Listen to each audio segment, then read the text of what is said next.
So, ang topic natin ngayon, yung salin ni Cheese Escudero, Senador Cheese Escudero. To. As December 31, 2024, Escudero has a net worth of 18,840,082.62 with no liabilities.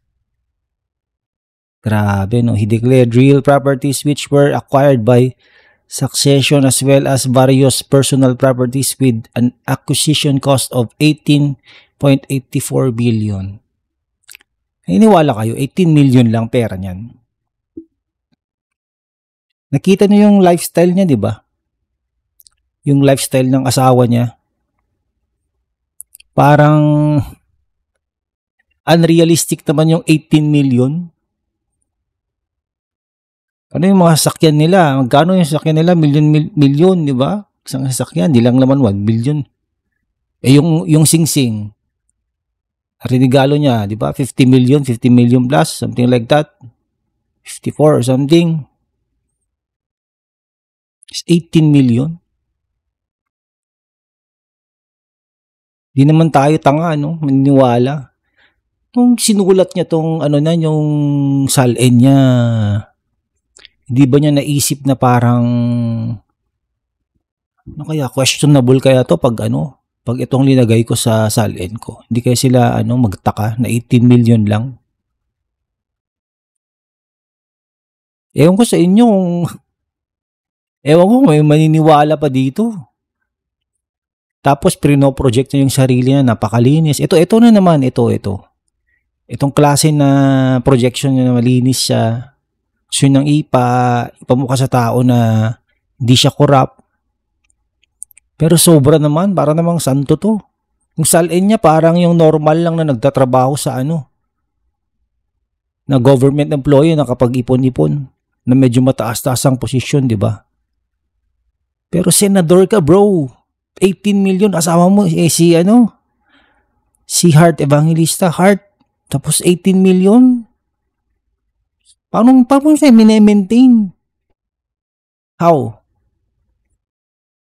Yung mga gamit niya, bags, shoes, jewelry. Diba? Ayun, meron yung argument na pera ni Heart yun. Diba? May sarili siyang pera. Modeling, ganun. Artista. Pero hindi naman siya supermodel. Hindi naman siya sobrang sikat. Meron pang mga mas mayamang artista dyan na hindi nila ma-afford yung mga gamit niya. Talagang extravagant. Paano?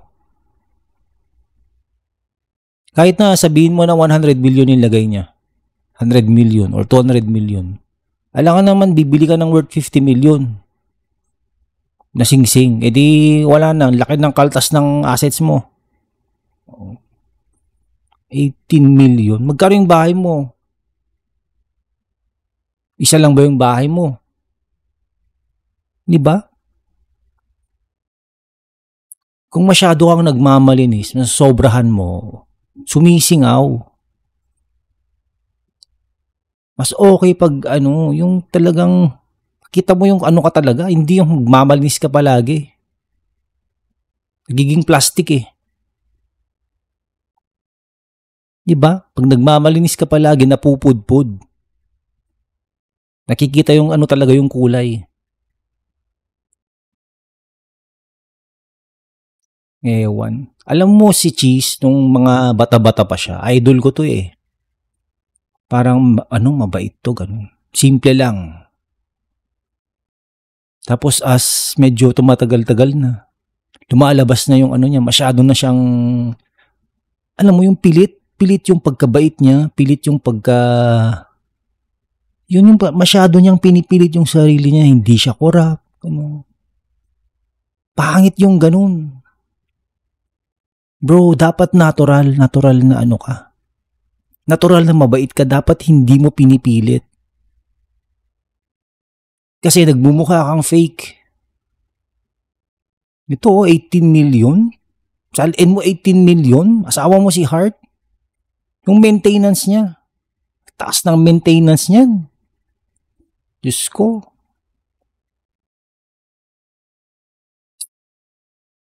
Grabe. Paano yung mga travel, yung mga travels niya pa, ganun. Sabihin mo, nagmo-model si Art, ganun, artista siya. Hindi naman siya ganun kasikat eh. Para ganun yung lifestyle nila. Ang mamahal ng mga gamit ni. Yung sa bahay nilang mamahal. Oh.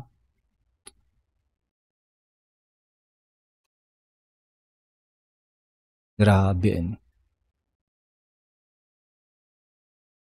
Ganito na lang, ang ano na ito na lang, lagay ko na lang nung nag-decide, ito na yung salin ko. Ito na lang ang lagay ko. Yun na lang sabi niya, wala na, bahala na sila kung maniwala sila, wala akong pakialam, basta ito. Babait ako, hindi ako corrupt. Sinasabi lang nagnakaw ako. Baka yun, ito yung salin ko, kaya hindi ako nagnakaw kasi yan ng pera ko. Baka yun yung gusto niyang ipakita. Parang nagbabackfire, ano. Parang mali. Ay, Diyos ko, cheese. What's up, cheese? What's going on in your head? Ay, nung nangyari sa'yo, bro.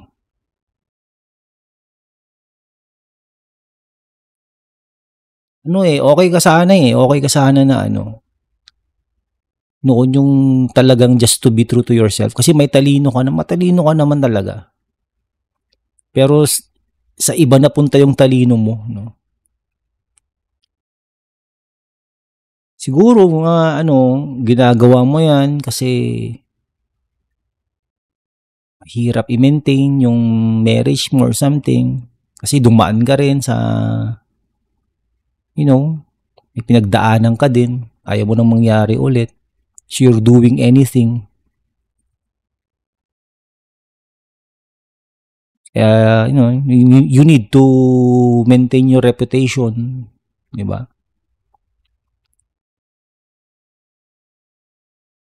Pero grabe, 18,840,000. Ang hirap paniwalaan, parang parang joke, parang lang, parang comedy ba? Sarap tawanan. Diyos ko.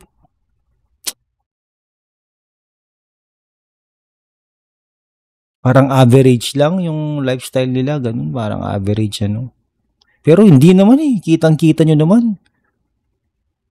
Buhay luxurious. Alam na pag lumabas sila grabe yung damit ng asawa, yung mga lahas, mga travels nila, grabe. Di ko alam anong nangyayari sa'yo. Anyway, sana ma-realize niya na parang masyadong mababa yung sinulat ko na salin ko. Parang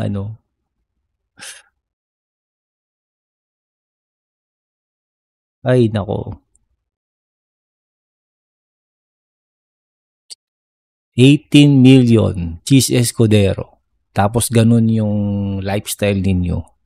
Imposible talaga. Kahit kanino mo tanungin, Diyos ko. Ay nako.